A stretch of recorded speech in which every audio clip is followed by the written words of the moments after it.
Hey guys, wanted to run you through a nifty little feature on LinkedIn. It is a premium feature, but if you're looking to figure out how to set an out of office reply to your direct messages, this is how you do it. Go up to messaging. If you're on your homepage, click messaging. And on the top right here, you'll find three dots. If you click those three dots, you can set an away message.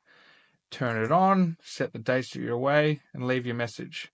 Now, that's great if you do want to leave an out of office message. But one of the more creative ways to use this is, say, for example, you've put your call to action at the end of a post.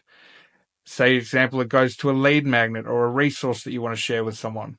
During the time period that you think that post is going to be active, actually put that resource in the auto response. So when those DMs start coming through, you automatically send out the resource. Hope that's helpful. Thanks, guys. Cheers.